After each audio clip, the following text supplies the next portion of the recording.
नमस्कार और the deep dive में आपका स्वागत है। आज हम एक बहुत ही दिलचस्प किताब पर बात करने वाले हैं जिसने दुनिया भर में काफी चर्चा बटोरी है।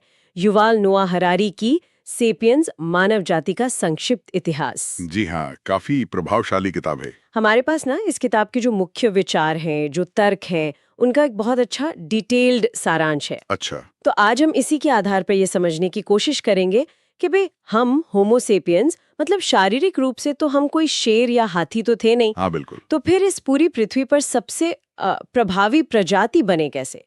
हमारी कहानी में वो कौन से मोड़ आए और उनका असली मतलब क्या था? अक्सर लगता है कि शायद हमारी बुद्धि या औजार बनाने की क्षमता ये सबसे जरूरी था। हाँ, आमतौर पर यही सोचा जाता है। लेकिन ये किताब और ये जो हमारे पास नोट्स हैं, ये कुछ और ही कहानी बताते हैं। थोड़ी हैरान करने वाली। बिल्कुल, एक अलग नजरिया है। तो चलिए इसी पर आज विस्तार से बात करते हैं, देखते हैं ये सफर हमें कहाँ ले जाता है। तो शुरुआत करते हैं किताब के उस सेंट्रल आइडिया से जो हमारे नोट्स के हिसाब से पूरे विश्लेषण की रीढ़ है।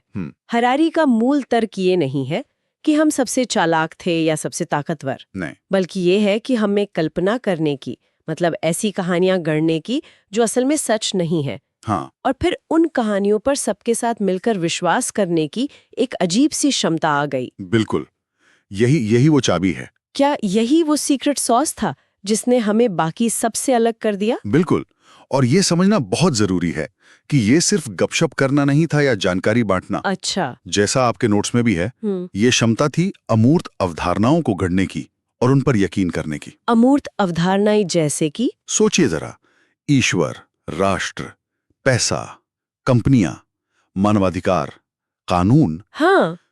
क्या ये चीजें भौतिक रूप से मौजूद हैं, जैसे कोई पेड़ या पत्थर? नहीं, बिल्कुल नहीं। नहीं, ये सब हमारी सामूहिक कल्पना की उपज हैं, कल्पित यथार्थ हैं। कल्पित यथार्थ, इमेजिन्ड रियलिटीज। हाँ, निएंडरथल शायद शिकार की बेहतर योजना बना सकते थे, लेकिन क्या वो एक कंपनी बना सकते थे शायद नहीं। जिसमें हजारों अनजान निएंडरथल मिलकर काम करें, एक काल्पनिक बॉस निएंडरथल की बात माने, सिर्फ इसलिए क्योंकि एक पत्थर पर कुछ निशान बने हैं? नहीं, ये तो मुश्किल लगता है। बिल्कुल, यही वो अनोखी क्षमता थी जिसने होमो सेपियंस को हजारों, यहां तक कि लाखों अजनबियों के साथ लचीले ढंग से सहयोग करने में सक्षम बनाया। ये किसी और प्रजाति में नहीं देखा गया। ये तो वाकई कमाल का नजरिया, मतलब असली ताकत तो कल्पना में थी। हाँ जी। तो ये सब शुरू कहाँ से हुआ?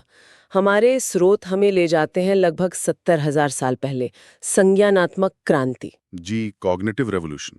नोट्स कहते हैं कि यहाँ भाषा में कुछ खास बदलाव हुए। ये क्या था? सिर्फ नए शब्द सीख लिए? नहीं, सिर्फ शब्द नहीं, बल्कि भाषा का इस्तेमाल करने का एक बिल्कुल नया तरीका। अच्छा। हमारे नोट्स भी इसी पर जोर देते हैं। भाषा ज्यादा लचीली, ज्यादा जटिल हो गई। हम सिर्फ ये नहीं कह सकते थे नदी के पास शेर है। हाँ, वो तो जानवर भी कर लेते हैं। बिल्कुल, हम ये भी बता सकते थे कि मैंने कल सुबह नदी के पास एक शेर देखा था, वो थोड़ा लंगड़ा रहा था, लगता है कल फिर उसी वक्त पानी पीने आएगा। ओह, इससे तो योजना बनाना बहुत आसान हो गया होगा। क्रांतिकारी था ये, दुनिया को समझना, उसके बारे में सोचना। लेकिन इससे भी बढ़कर, जैसा हमने अभी कहा, हाँ, हम उन चीजों के बारे में बात करने लगे जो भौतिक रूप से मौजूद ही नहीं थी। जैसे वो देवता या आत्माएं। हाँ, कबीले की रक्षक आत्मा, स्वर्ग की बातें, नियम, न्याय।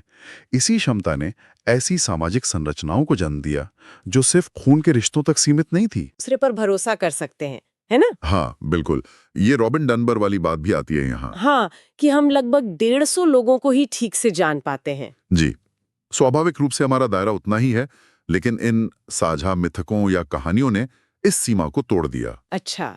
आप किसी अनजान आदमी के साथ व्यापार क्यों करेंगे?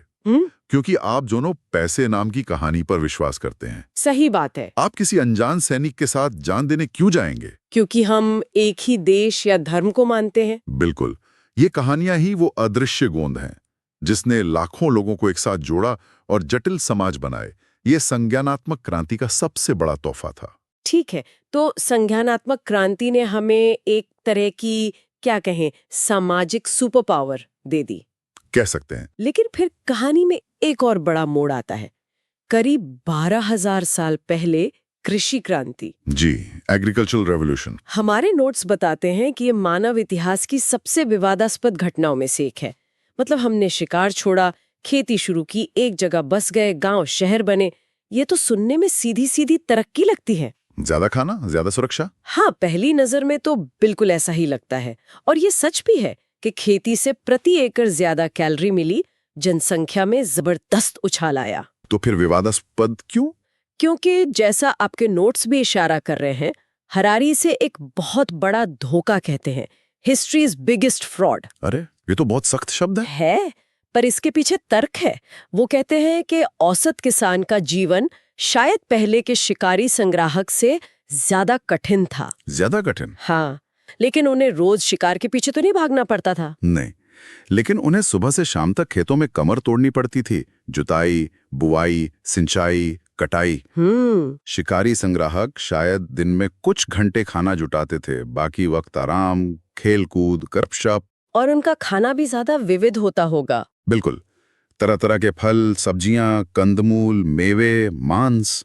किसान कुछ गिनी चुनी फसलों पर टिक गए, गेहूं, चावल, मक्का। ओ, तो अगर फसल खराब हो गई तो पूरा समुदाय भूखा मर सकता था, कुपोषण का खतरा बढ़ गया। और नोट्स में बीमारियों और सामाजिक असमानता का भी जिक्र है। हाँ, वो भी। एक जगह टिक कर रहने और घनी आबादी में रहने से बीमारियां तेजी से फैली। छूत की बीमारियां। हाँ, और जानवरों के साथ नजदीकी से भी नई बीमारियां आईं। और जैसे ही अतिरिक्त अनाज पैदा होने लगा, सरप्लस फूड, हाँ, तो समाज में वर्ग बनने लगे। कुछ लोगों ने जमीन और अनाज पर कब्जा कर लिया, बाकी उनके लिए खटने लगे। ओ, शिकारी संग्राहक समाज ज्यादातर बराबर के थे, समतावादी। लेकिन खेती ने गहरी सामाजिक और यहाँ तक कि लैंगिक असमानताओं की भी नींव रखी। तो मतलब खेती ने जनसंख्या तो बढ़ाई, समाज भी जटिल हुए, लेकिन एक आम इंसान की जिंदगी शायद बेहतर नहीं हुई। शायद गिरी। हरारी का यही तर्क है, ये प्रगति की एक कीमत थी। ये सोचने वाली बात है कि जिसे हम विकास कहते हैं वो हमेशा हर किसी के लिए अच्छा हो जरूरी नहीं। बिल्कुल, उसके अनपेक्षित परिणाम होते हैं। खैर, तो इंसान खेती करने लगे, बस्तियों में रहने लगे, लेकिन अभी भी दुनिया भर में अलग अलग गुटों में थे। ये हजारों अलग अलग संस्कृतियां और समाज आखिरकार एक दूसरे के करीब कैसे आए? हमारे नोट्स 3 बड़ी एकीकरण शक्तियों का जिक्र करते हैं: पैसा, साम्राज्य और धर्म। जी। Money, empire and religion. ये कैसे काम करते हैं? ये तीनों ही असल में उसी संज्ञानात्मक क्रांति की देन है। शक्तिशाली साझा विश्वास प्रणालियां। फिर से वही बात। हाँ, पैसे को ही लें, नोट्स भी कहते हैं कि ये इतिहास की सबसे सफल कहानी है। कैसे? सोने का सिक्का या कागज का नोट अपने आप में तो बेकार है ना। हाँ, बिल्कुल। लेकिन क्योंकि अरबों लोग मानते हैं कि इसका मूल्य है, ये दुनिया की सबसे शक्तिशाली चीजों में से एक बन गया। इसने व्यापार को अविश्वसनीय रूप से आसान बना दिया। अच्छा। आपको ये चिंता नहीं करनी कि सामने वाले को आपकी मुर्गी चाहिए या नहीं। आप उसे पैसे दे सकते हैं, वो उन पैसों से अपनी जरूरत की कोई भी चीज खरीद सकता है। इसने अजनबियों के बीच आर्थिक सहयोग का एक ग्लोबल नेटवर्क बना दिया। समझ गई। और साम्राज्य, उनका क्या रोल था? वो तो अक्सर जबरदस्ती फैलाए जाते थे। हाँ, अक्सर हिंसा और जीत से बनते थे, लेकिन उनका एकीकरण प्रभाव भी जबरदस्त था। जैसे सिकंदर से लेकर रोमन, मुगल, ब्रिटिश साम्राज्यों ने बड़े बड़े इलाकों में एक जैसे कानून, एक भाषा जैसे लैटिन या फारसी या अंग्रेजी, एक मुद्रा, एक संस्कृति फैलाई। हाँ, ये तो है। उन्होंने सड़कें बनाई, संचार सुधारा, अलग अलग लोगों को एक ही एडमिनिस्ट्रेशन के नीचे ले आए। भले ही शुरू में थोपा गया हो, समय के साथ उन इलाकों के लोगों में एक साझा पहचान बन सकती थी। जैसे रोमन साम्राज्य के बाद भी यूरोप पर उसका असर रहा। बिल्कुल, सदियों तक रोमन कानून और लैटिन का प्रभाव रहा। और तीसरा स्तंभ, धर्म, ये कैसे अलग था? धर्म ने एकीकरण का एक और लेवल दिया, जो अक्सर साम्राज्यों की सीमाओं से भी परे था। मतलब? हाँ, खासकर वो धर्म जो सार्वभौमिक होने का दावा करते थे, जैसे बौद्ध धर्म, ईसाई धर्म, इस्लाम। नोट्स के अनुसार इन धर्मों ने पहली बार ये विचार फैलाया कि सारे इंसान, या कम से कम सारे मानने वाले, एक ही नैतिक व्यवस्था का हिस्सा हैं। चाहे वो कहीं भी रहते हो या किसी भी राजा के राज में हो। हाँ, उनकी जाति, जगह या राजनीति कुछ भी हो। इन धर्मों ने लोगों को साझा मूल्य दिए, जीवन का एक मतलब दिया और अक्सर एक साझा लक्ष्य या दुश्मन भी। तो इन तीनों ताकतों, पैसा, साम्राज्य और धर्म ने मिलकर धीरे धीरे हजारों अलग थलग संस्कृतियों को कुछ बड़ी वैश्विक सभ्यताओं में बदल दिया, मानवता के एकीकरण के नींव रखी। ये कितना दिलचस्प है कि ये तीनों, पैसा, साम्राज्य, धर्म, सबके सब अमूर्त विचारों पर, साझा विश्वासों पर ही टिके हैं। ये पैटर्न बार बार आ रहा है। बिल्कुल, यही किताब का केंद्रीय तर्क है। और फिर करीब 500 साल पहले एक और धमाका होता है, वैज्ञानिक क्रांति। Scientific revolution. जी, हमारे नोट्स बताते हैं कि यहाँ कुछ बुनियादी बदला। सिर्फ नई खोजें नहीं हुई, बल्कि ज्ञान पाने का तरीका ही बदल गया।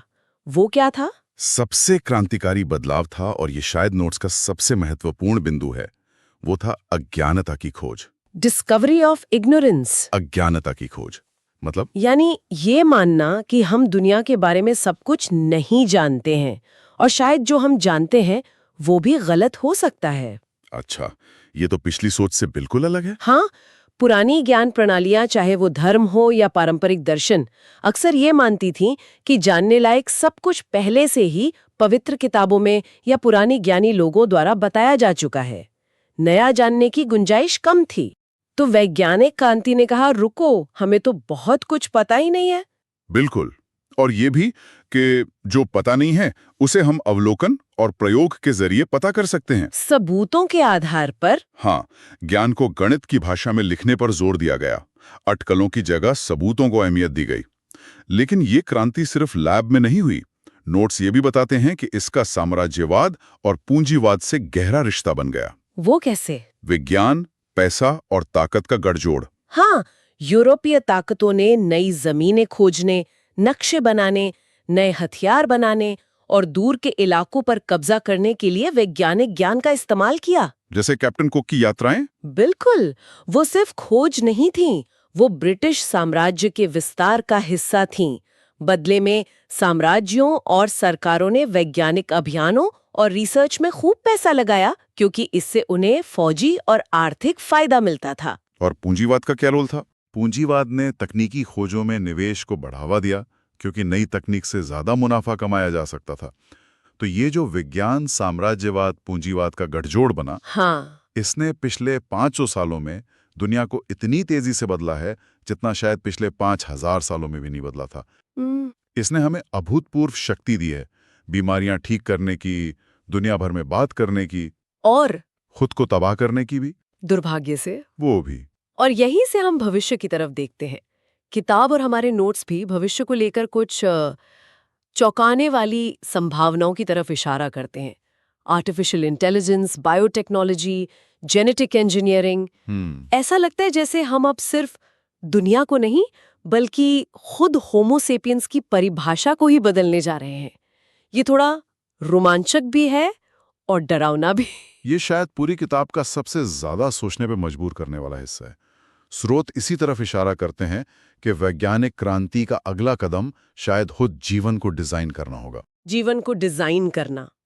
हजारों सालों से हम प्राकृतिक चयन, मतलब नेचुरल सिलेक्शन के नियमों से बंधे थे। लेकिन अब genetic engineering, nano technology, brain computer interface जैसी तकनीकों से हम शायद इंटेलिजेंट डिजाइन के जरिए, मतलब अपनी मर्जी से, हाँ, अपनी मर्जी से खुद को और दूसरे जीवों को अपग्रेड करना शुरू कर दें। अपग्रेड से क्या मतलब है? अमर बनना, सुपर इंटेलिजेंट बनना। ये वो संभावनाएं हैं जिन पर हरारी विचार करते हैं। क्या हम बुढ़ापे और मौत पर काबू पा लेंगे?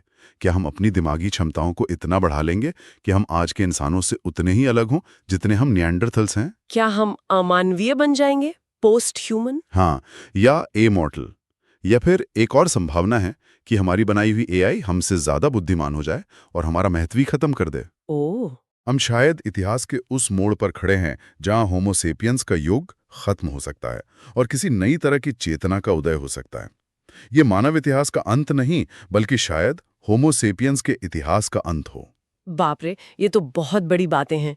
तो अगर हम इस पूरी यात्रा को देखें, 70,000 साल पहले की संज्ञानात्मक क्रांति से लेकर इस अनिश्चित भविष्य तक, तो इसका सार क्या है?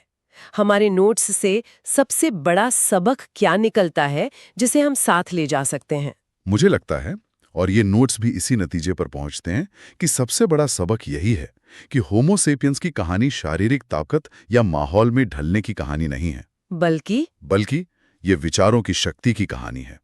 हमारी असाधारण सफलता का राज हमारी कल्पना करने और उन कल्पनाओं पर सामूहिक रूप से विश्वास करने की क्षमता में है। हमने देवता गढ़े, राष्ट्र बनाए, पैसे का आविष्कार किया, मानव अधिकारों की घोषणा की, ये सब कहानियां हैं, फिक्शन। हाँ, एक तरह से। लेकिन इन फिक्शन पर विश्वास करके ही हमने वो सहयोग हासिल किया जिसने हमें दुनिया का मालिक बना दिया।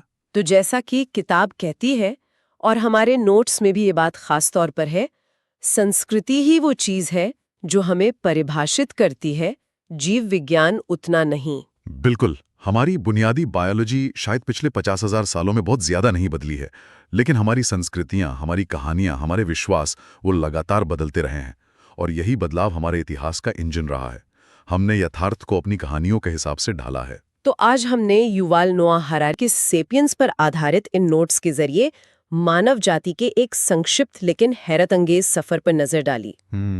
हमने देखा कि कैसे 70,000 साल पहले कल्पना और कहानियों ने हमें सहयोग की जबरदस्त ताकत दी, वो थी संज्ञानात्मक क्रांति। जी। फिर हमने देखा कि कैसे खेती ने समाज तो बनाए, लेकिन शायद आम इंसान की जिंदगी मुश्किल हुई और नई समस्याएं आईं, ये थी कृषि क्रांति। हाँ, वो धोखा। हाँ, हमने उन 3 महान कल्पनाओं, पैसा, साम्राज्य और धर्म को समझा, जिन्होंने दुनिया को जोड़ा। एकीकरण की ताकतें। और फिर हमने वैज्ञानिक क्रांति की विस्फोटक शक्ति और भविष्य की उन संभावनाओं को टटोला जो मानव होने के मायने ही बदल सकती हैं। बिल्कुल। इस पूरी बातचीत का निचोड़ ये है कि हमारी दुनिया काफी हद तक उन कहानियों पर टिकी है जिन्हें हम सच मानते हैं। हाँ, ये एक बड़ा टेक अवे है। अगर ये बात सही है कि साझा कहानियां और विश्वास ही हमारी सबसे बड़ी ताकत है और शायद हमारी सबसे बड़ी कमजोरी भी, तो ये सोचने वाली बात है कि आज 21वीं सदी में हम किन बड़ी कहानियों पर सामूहिक रूप से विश्वास कर रहे हैं। महत्वपूर्ण सवाल है। क्या वो लोकतंत्र है, पूंजीवाद है, मानवाधिकार है, टेक्नोलॉजी का लगातार विकास है, या कुछ और? हाँ, कौन सी कहानियां आज सबसे ज्यादा प्रभावी हैं? और इससे भी जरूरी सवाल ये, आज की कहानियां हमारे साझे भविष्य को किस दिशा में ले जा रही हैं? ये वो सवाल है जो ये नोट्स और ये किताब हमारे लिए छोड़ जाते हैं, जिस पे शायद हमें अकेले में थोड़ा और सोचने की जरूरत है।